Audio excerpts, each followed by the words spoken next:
Karoline Leavitt was expected to give opening remarks at a town hall. She ended up pulling Zohran Mamdani's entire record into the spotlight, and the forum erupted.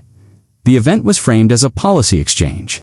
Lights low, community members, seated in folding chairs, a modest stage. No podiums, just 2 mics, and a timer projected behind them. Zohran Mamdani opened with a polished critique of border policy, accusing the right of hypocrisy, bad faith, and selective outrage. Karoline Leavitt didn't interrupt. She waited then. During her 5-minute reply, she pulled a folder from her bag, held it up, and said 10 words that turned the room from quiet to electric. Let's talk about your own double standards, line by line. It wasn't loud, it wasn't theatrical, but it struck harder than anything said all night, because what she read next from Mamdani's own past statements wasn't just contradiction, it was exposure, and when the moderator tried to pivot away, the crowd refused to move on. This wasn't about 2 sides anymore. It was about the one line that split the room. Wide open, drop your age, and where you're watching from. Let's see who's wide awake. It was supposed to be a courtesy. The invitation to Karoline Leavitt arrived not as a challenge, but as a gesture, a bipartisan nod toward dialogue. The local forum in Albany, New York, was organized by a civic nonprofit aiming to bridge ideological gaps through civil engagement. Zohran Mamdani had been confirmed weeks earlier. As a New York State Assemblyman known for his progressive activism and sharp commentary on immigration and economic equity, he was the event's draw. The organizers thought pairing him with Leavitt, a rising conservative voice and former White House Assistant Press Secretary, might create healthy contrast. They didn't expect a confrontation, and that's where they miscalculated. Karoline accepted the invite, but her team immediately started preparing, not for debate, but for pattern recognition. She'd seen Mamdani speak before. Elegant speeches, righteous tone, always laced with an undertone of moral superiority. He talks like he's above contradiction, she said to her chief of staff. Let's see if he's above his own record. The event itself was humble. A church auditorium with squeaky floors, a single spotlight rigged above a makeshift stage, about 120 folding chairs, filled with college students, retired teachers, community organizers, mostly left-leaning, but curious.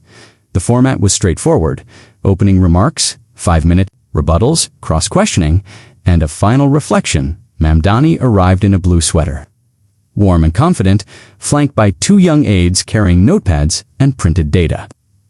He smiled, shook hands, chatted casually. A lone, black leather folder under one arm, no expression on her face. She didn't mingle.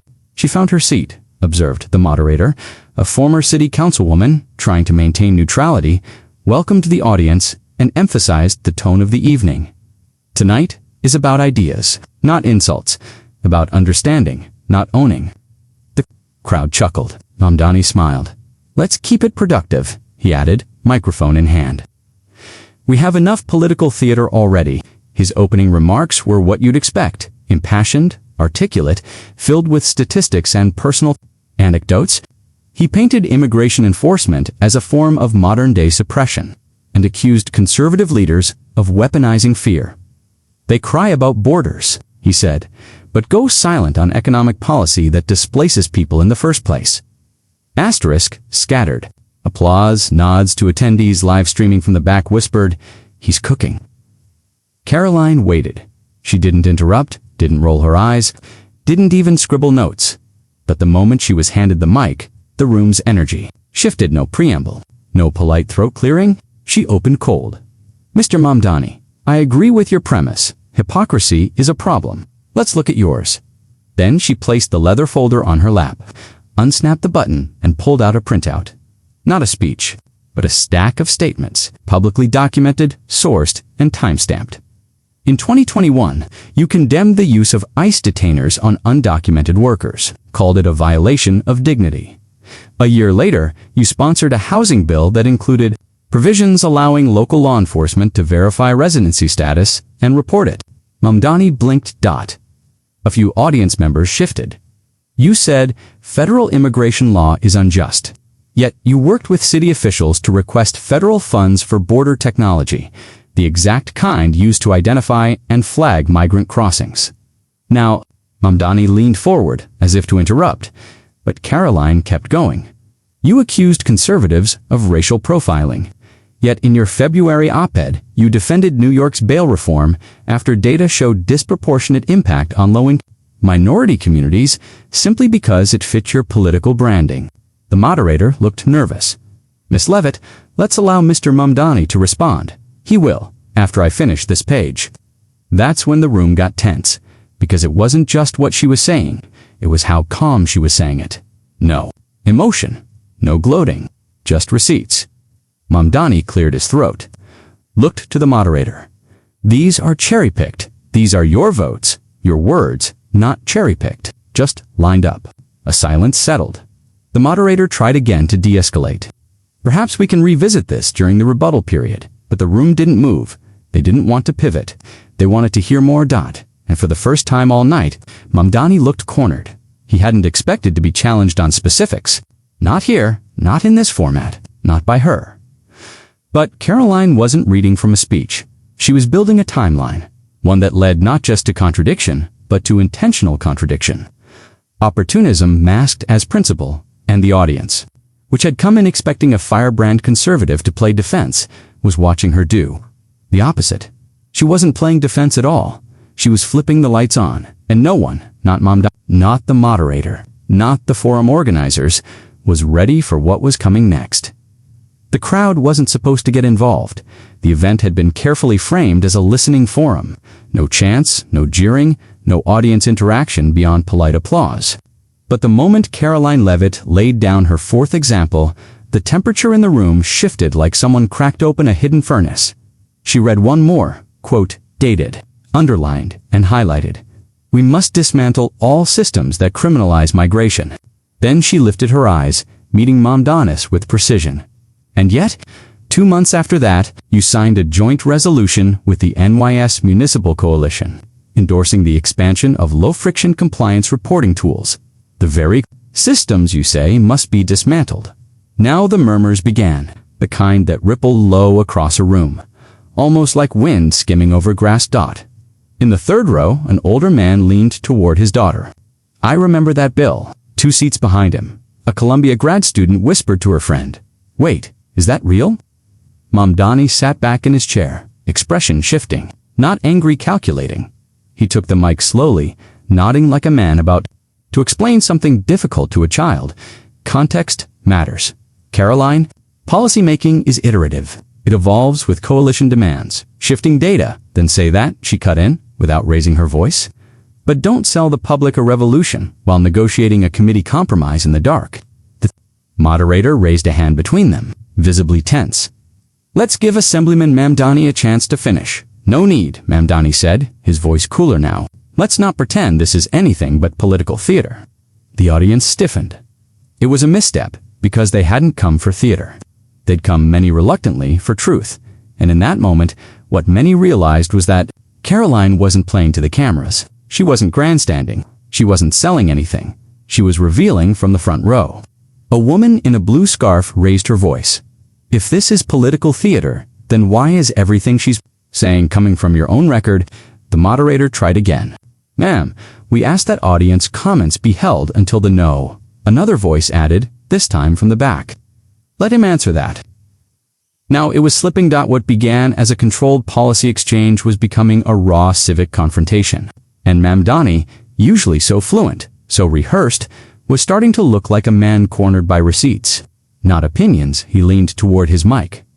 If we spend all our time nitpicking each other's compromises, we lose sight of our common goals. Didn't miss a beat. Goals don't excuse double standards, especially when they come dressed as purity. Then she held up the final page of her notes. You gave a lecture last month on why ICE should be abolished.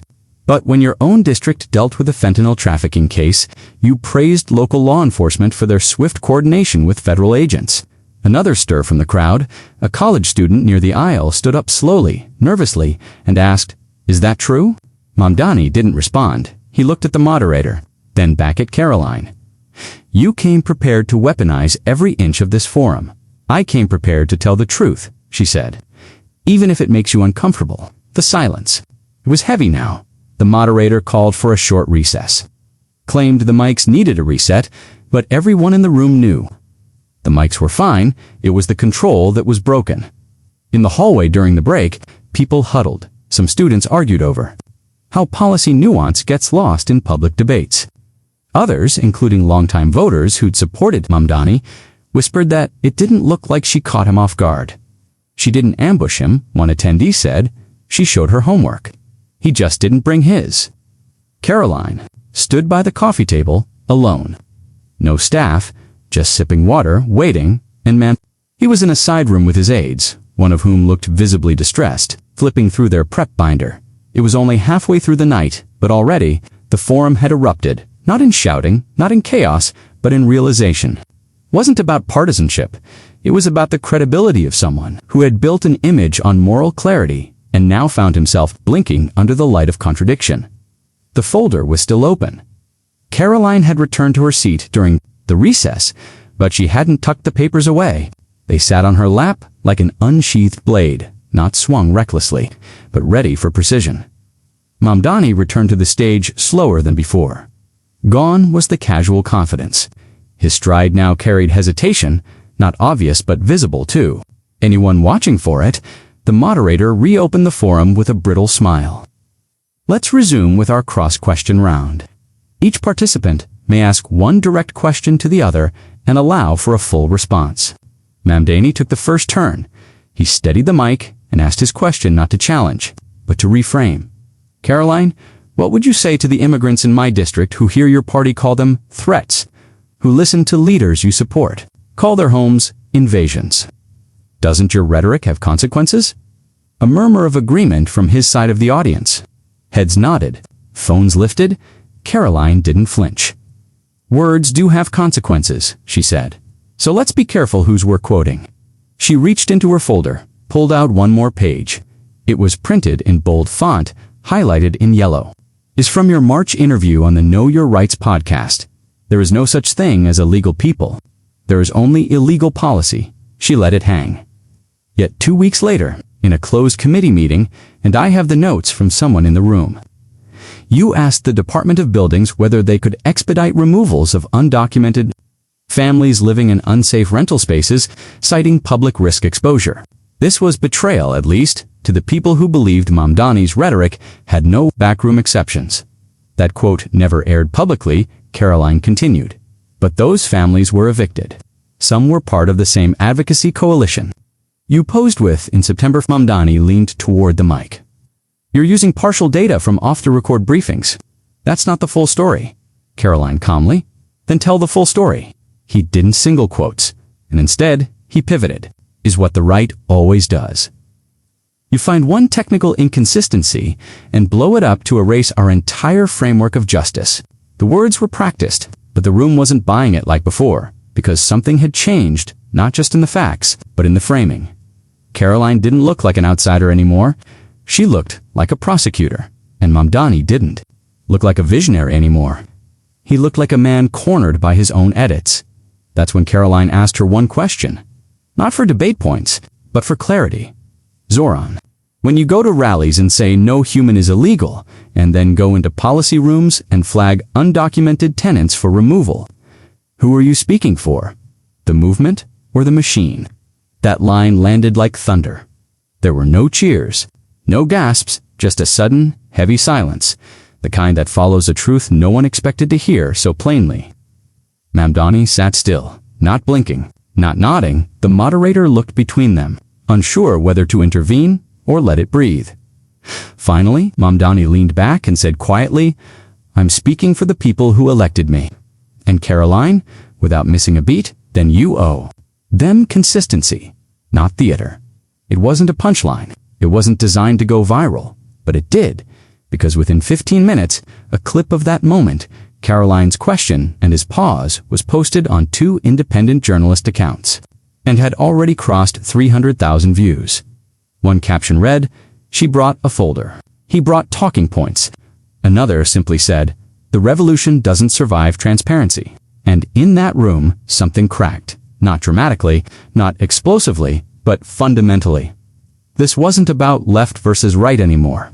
It was about who had the courage to walk in with their record visible And who didn't? Karoline didn't close the folder. She let it rest on the table between them. Not as a threat. Not as a trophy. As a mirror and Mamdani, for all his poise, never touched it. The moderator had lost the room. She was still speaking, trying to regain decorum, gesturing toward the time clock and repeating phrases like, "Let's return," to policy substance.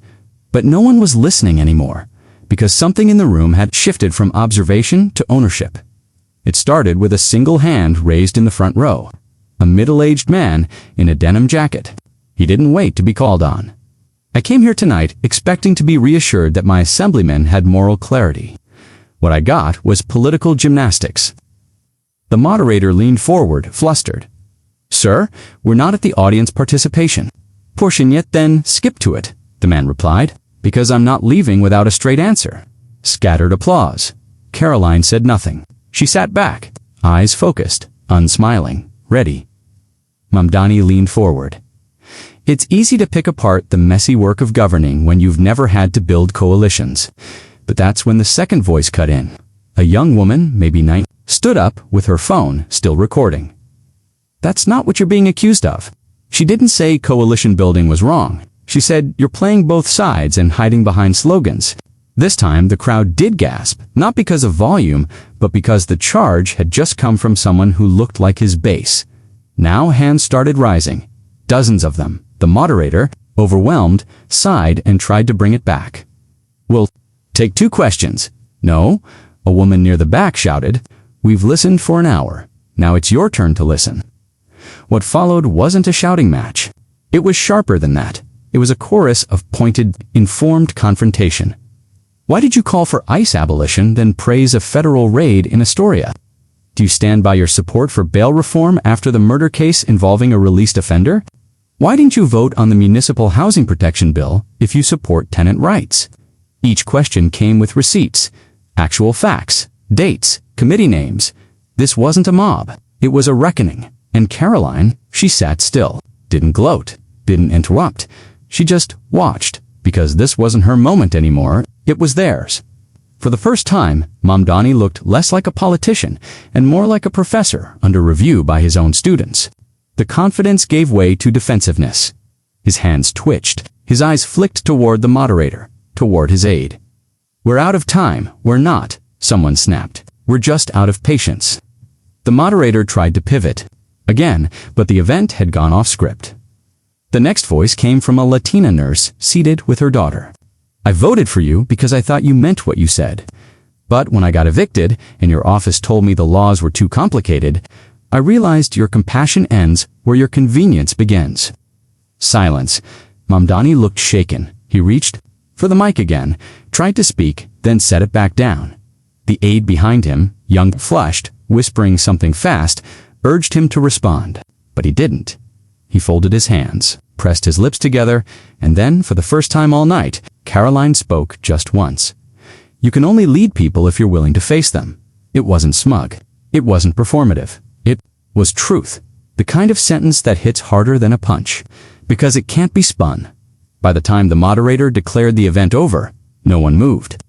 Not because they didn't hear, but because it didn't feel over. People stood in clusters, not to leave, but to process. One student said to another, "He thought she came to debate. She came to document," another muttered. "He brought ideology. She brought a mirror." And even those who didn't like Karoline, who disagreed with her policies, her rhetoric, her affiliation, had to admit it. She told the truth, and he wasn't ready. The forum had been designed to be safe. What it became was surgical. The clip was only 43 seconds long. No flashy editing, no background music, just a raw capture, taken from the second row by the girl in the black hoodie, who never once stopped recording the frame. Karoline Leavitt, Seated.com. The voice, firm, steady, piercing. "You can only lead people if you're willing to face them." Then the camera pans slightly, just enough to show Mamdani, eyes lowered, fingers clenched on the table, saying nothing. That's all it took. Posted to Twitter by an independent journalist with less than 10,000 followers. The video exploded before breakfast. By the end of the day, it had 5.2 million views. Conservative commentators called it a masterclass in restraint. Liberal pages called it an unfortunate exposure of progressive blind spots. But the real shift didn't happen on cable news or in op-eds. It happened in the comments. Hundreds, then thousands, of replies from voters who weren't praising Karoline for attacking Mamdani. They were thanking her for making it impossible to hide anymore. I voted for Mamdani twice. I'm furious. This is the first time I'm hearing any of this. I'm not switching sides, but I'm done giving my side a free pass on fake purity. That wasn't a debate. That was a reckoning. By mid-afternoon, Mamdani's press office released a statement. Sanitized, predictable. Assemblyman Mamdani remains committed to equitable, people-first policy. Last night's forum demonstrated the passion of our community. We welcome tough conversations, no apology, no clarification, no reference to the housing contradiction, the ICE funding, or the private committee. Quote, and that's when the dam broke. A former staffer, someone who'd worked on Mamdani's 2022 re-election campaign, posted her own thread. It wasn't angry, it was exhausted. We believed in him. We helped shape the message. We begged him to clean up these contradictions before someone used them against him, he said. People wouldn't notice. Well, someone finally noticed, and she brought the receipts. The thread gained traction, especially because it ended with a quiet but brutal line. You can't preach vulnerability and then act allergic to accountability. That sentence hit almost as hard as Karoline's original remark, but it wasn't just words anymore. The timeline was collapsing. By the evening, screenshots began circulating of Mamdani's deleted tweets from years prior. One defending certain kinds of federal coordination with local law enforcement in cases of public health endangerment. Another describing undocumented tenant sweeps as temporary interventions. It was his own writing contradicting the brand he'd spent years curating, and the comment sections weren't kind. Even longtime supporters of his, especially Gen Z voters, started asking the question he couldn't dodge: if this is who you were all along, why did we have to wait for her to say it? Then came the moment no one saw coming. During a live interview on an independent Brooklyn radio show, the host read one of Karoline's quotes aloud. She said, "Don't sell the public a revolution," while negotiating a committee compromise. In the dark, then the host paused, looked at the camera, and you know what? I didn't vote for Karoline Leavitt. I probably never will, but that line, that's what we're afraid to admit. We talk like radicals, but we govern like technicians. And we hope nobody reads the fine print. It wasn't a political endorsement. It was a public confession, and it opened the floodgates for others, progressive journalists, city advocates, even a few state legislators, to cautiously echo the same sentiment, not support for Karoline, but a recognition that truth doesn't need your politics to exist. And then came the final comment, the one that froze everyone. It didn't come from a pundit or a rival or a staffer. It came from a quiet community organizer in Queens. A man who'd campaigned for Mamdani door-to-door in 2 different elections, who'd given speeches, canvassed neighborhoods, and gotten people registered. He posted a single line to Facebook. I still believe in the dream, but I no longer believe. In the messenger, that post had no hashtags, no images, but within hours it was shared 18,000 times, because no matter where you stood, left, right, somewhere lost in the middle, you understood exactly what that meant. The illusion had cracked. And Karoline, she still hadn't posted a word. It was Tuesday afternoon when the letter dropped, typed, unsigned, but unmistakably real, addressed to Mamdani's communications team.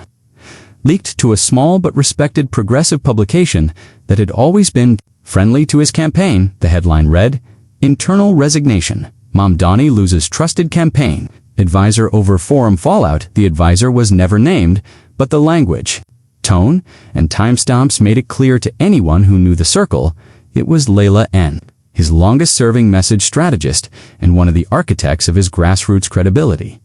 The letter began cold. I can't in good faith continue to shape a narrative I no longer recognize as truthful. And then came the paragraph that turned heads. We ran on conviction, on transparency, on being the antidote to establishment doublespeak. But last week, you were confronted not with slander, but with your own record. And instead of clarity, we gave spin. We chose insulation over introspection. It was more than criticism, It was a repudiation from someone who helped build the very image. Now, unraveling, Layla wasn't angry. She was disappointed. And that, in politics, is more dangerous than outrage. Outrage can be dismissed as partisan. But disappointment, that comes from within. "I didn't leave because we were challenged," she wrote. "I left because we refused to answer." Within hours, the letter was trending on every major political feed. Not because it was explosive, but because it was quietly devastating. Karoline Leavitt still hadn't commented. She hadn't tweeted, reposted, or even acknowledged the letter. And that silence only amplified its power. It told the public she didn't need to comment because the truth was now speaking for itself. Meanwhile, Mamdani's office scrambled. They issued a vague statement. "We remain focused on delivering bold, equitable policy for our constituents. We wish our former team member the best in their future endeavors." No mention of the forum, no acknowledgement of the exposed contradictions, no accountability. But the press didn't let it go that night. During a local roundtable on NY1, a reporter posed the unavoidable question: if Mamdani won't clarify his own record, how does he expect voters to trust his next platform? Even the progressive analyst on the panel paused before answering. This isn't about purity tests, it's about honesty. And if we can't demand that from our own side, we're no better than what we claim to oppose. That line echoed, and back in Queens, the grassroots community noticed. Local organizers, the very base that had powered Mamdani's rise, began posting their own reflections, not attacks, not endorsements of Leavitt, just public reckonings. One activist posted, "Knocked on doors for a man who told me transparency was a hill worth dying on. But when that hill got steep, he vanished." Others followed.